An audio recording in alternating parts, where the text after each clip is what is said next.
I understand, right? He Right. had his own connections. He was building out his borgata. He wanted to take over the whole thing, right? Where the pizza connection was a little different. Although there was Bonannos involved with that, they, even in the mid 70s, even the 70s, they got their stuff from Badalamenti, a lot of those guys, not from Galante. I found them to be two separate heroin sources. Would you agree on that? They got yes, definitely. But they got it from an exiled Badalamenti. They were getting their drugs from. Correct, correct. Not Okay, from. and where there wasn't no turmoil when Galante was around. That started around 78, and those were the early stages back in Sicily, the turmoil. Before that, they were getting their drugs from Palermo. Palermo was the drug haven, was the haven for drugs until um the game changed. You know what I mean? Yeah. And then It on the still other was. side, It's just it was Toto Riena took over. that's what I was going to get to kind of lay it out for everybody. Let's maybe have a wall, right? Pre Galante, post Galante.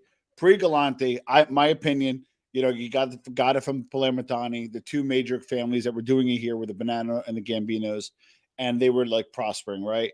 Then after Galante goes, again, in my opinion, in Sicily, Tortorina kind of takes over the Palermitani. So he becomes now the Sicilian drug source. But then kind of concurrently, that's where Badalamenti, who was exiled, sets up shop with the Pizza Connection. So why don't you walk us a bit about who the players in the Pizza Connection were in terms of which families and maybe some of the players that you recall?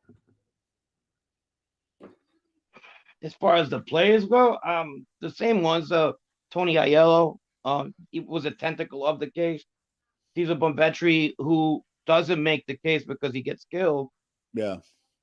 Um, who else was there? Obviously, there's Badalamenti, Yeah. Well, and there was he was a a couple of mastermind. others that Yeah. I really don't want to get into. No, of course, of course. So okay, so the Pizza Connection case happens. Enters Luigi Roncesvalli, right? Who Right. literally volunteers to he kind of pulled similar respectfully similar to what John Panisi did. Wasn't under indictment, wasn't really on the radar screen that much. Kind of popped in and said, "Hey, here's what I'm willing to offer," which is really unheard of at that time. He was from Catania, which I interviewed Mike Vecchione on Mobsters Inc. Check that out. I'll drop a link. Check above. You can watch that full interview. But I also have a lot of questions about it. That's why I kind of wanted you to have you on. Um, he kind of hooked up with the Bonannos pretty early, even though he was from Catania. He hooked up with the Bonannos, and I got to give you my opinion. I don't think they ever took him serious. Sorry, the baby's crying. I don't think they ever took him serious, and I don't think he ever was going to be made. So, what do you know of him? As far as what you heard.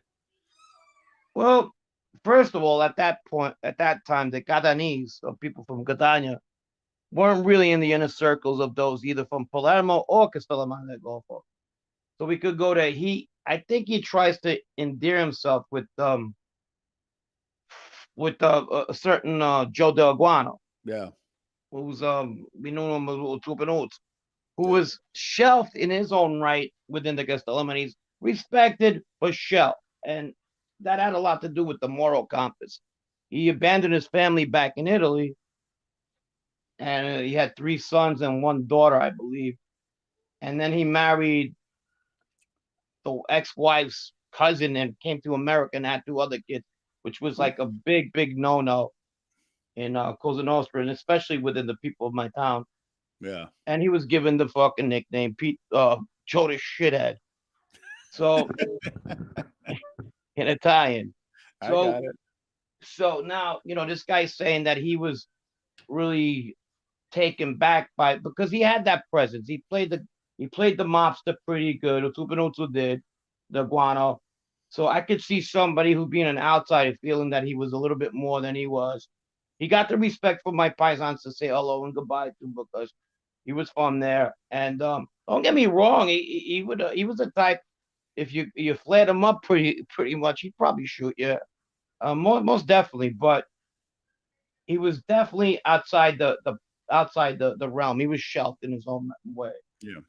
Well, that's why you need to watch these podcasts, read the books, look at even Wikipedia for some cases. Because if you just go by the book, Luigi Roncesvalli had him as kind of being a very big player. And I'm not saying he wasn't, but you know, he was definitely subordinate No, to I'm Toto. telling you, he wasn't. No, and he's definitely subordinate to Toto Catalano and those guys. So it's kind of interesting where like to Luigi he was a big guy, but to other guys he wasn't so much.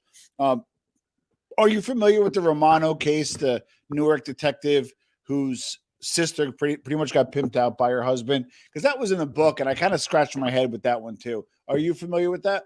No, I'm not. No, I've read a couple of transcripts on the guy. I Yeah, don't remember anybody ever talking about him having yeah, any kind of significance. As like I know he cooperated because I read about that, but yeah. I mean to parallel the significance, let's say of a Bouchette or something, not even close. You know, Not this even guy. close. Yeah, that's No, not but it. that's what I'm trying to say. He's Yeah, yeah, whoever took him on the case. And back then you got to remember there wasn't too many rats. So this guy just saying what he was saying and getting into these places where most people couldn't get in, like even to play cards or do